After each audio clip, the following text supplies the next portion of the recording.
Hello, family and friends.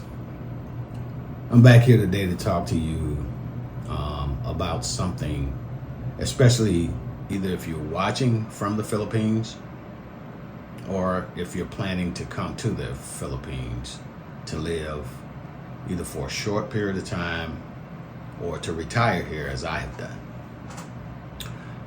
Here are some things that I found out that I think you would like to know. In 2015-2016 timeframe, the U.S. State Department estimated there were more than 220,000 U.S. citizens living in the Philippines at that time. Now, these are the total amount of U.S. citizens, not just veterans. And I'm going to get to that point in a moment, so just hang in there with me. So in 2023, a Business Insider article from June of that year stated there were close to 300,000 U.S. citizens living in the Philippines at that time, 2023. So that was right after the pandemic. In 2025, some sources, such as a YouTube video published in February of this year, suggested that there were over 35,000 Americans that called the Philippines home. So you can see these numbers vary quite a bit. In the 2020 census, as I stated earlier, the official Philippine census of 2020 showed 6,306 U.S. citizens residing in the country. And I think that number is very low. So the key takeaway here is the most reliable official numbers come from government census.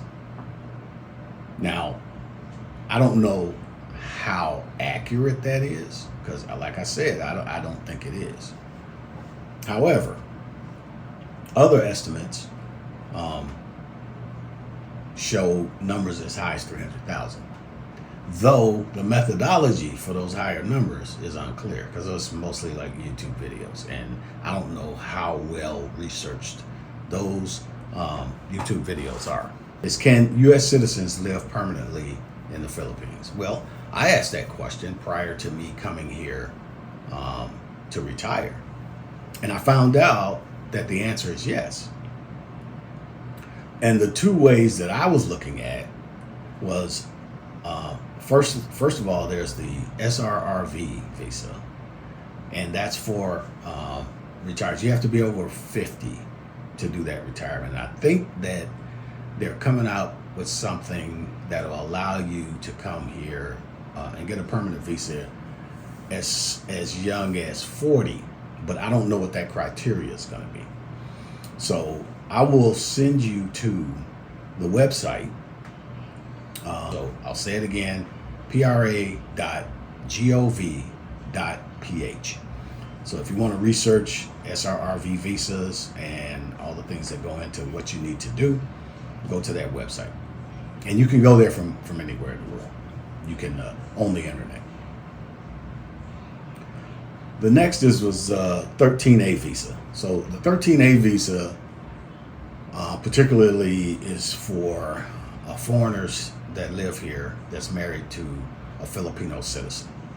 So if you're a foreigner here, married to a Filipino citizen, then you can get a 13A. It's like a marriage visa.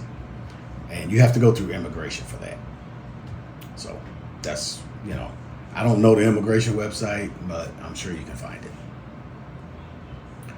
All right. So the next thing is, if you're going to come and live here, what are the healthcare options? Because if you're coming here from another country, your healthcare insurance may not cover you here.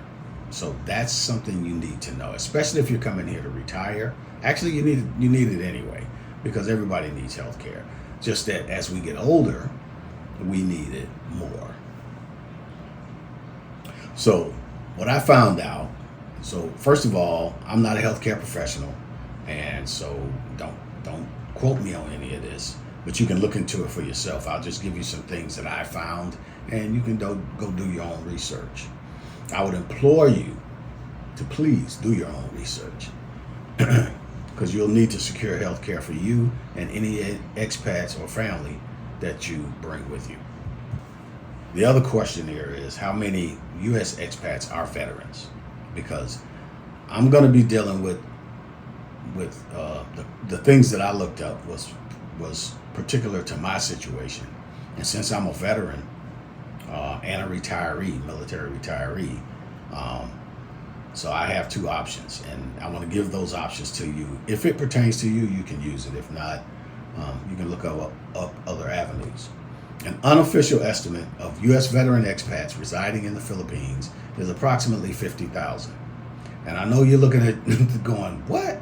Those other numbers and this number don't jive. I agree with you, but these are the numbers that I got when I was doing my research. I think that's probably true. That's probably correct. There's probably at least 50,000 U.S. veterans here as expats. The Philippines is the only country, other than the United States, that there is a VA clinic that is run by the U.S. Veterans Administration. This is the only place outside of the United States and its territories that has a VA clinic or hospital. So it just so happens it's a clinic here. Now, for your family and retired veterans that are not covered by the VA, the TRICARE medical program is accepted here in some hospitals, not all hospitals. It's not like it is back in the U.S. where I'm from. It's so like the major hospitals in areas, and not all the major hospitals, but some of them. And I was pleasantly surprised to find out that the hospital facility near me accepts TRICARE. I live outside of a major city. I've never liked living in big cities, and that includes abroad. Still, I recently discovered that a medical facility close to me not only accepts TRICARE, but they have a TRICARE office in the building. I've already spoken to them. For veterans living overseas, there's a whole section on the VA website that talks about the benefits that you're entitled to and how to access them. So just in a short paragraph, I'll give you the first paragraph on that page on the VA website. It reads, and I quote, "If you're a veteran who lives overseas, you remain entitled to the benefits and services that you earned through your military service. Most benefits are payable regardless of your place of residence or your nationality. VA benefits include disability compensation, pension, education and training." Yes, you can go to school outside your country and get your military benefits to help you with that. Health care, home loans, and I was like, that opened my eyes. So you can get home loans, insurance, and vocational rehabilitation and employment and burial services through the VA outside of your own country if you're a U.S. veteran. All right, you don't have to be retired. You just have to be a veteran. You have served and you were discharged honorably or without a dishonorable discharge. That your VA benefits are good here, and especially the healthcare benefits. The healthcare is as important to me as my military retirement pay, the VA pays, and Social Security is. Now we know that Medicare, or I shouldn't say we know, I'll just say I haven't found anywhere here so far that Medicare is accepted. And I don't think it is accepted in most places outside the country. Not for expats. I think there's some kind of travel insurance that may be involved there, but I'm not sure about that either. So if that's where you are and you're interested in that, you have to look that up. Now, one more thing I'm going to say is I don't know this guy, but the name that I've heard, and I've actually met this person, and I talked to him for about a minute about my healthcare situation.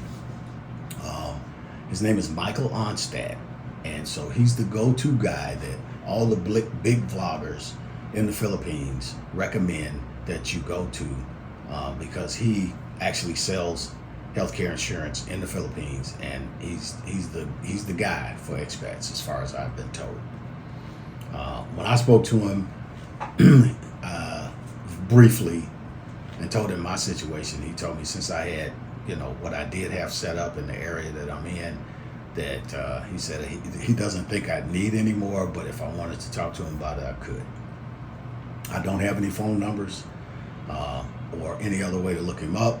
I suggest that you Google his name or something like that, or you can check on Sunshine Shoulders webpage. I know he puts the link to Michael Onstad in I don't know if it's in his comments or just in the description of his videos. That's pretty much all I have.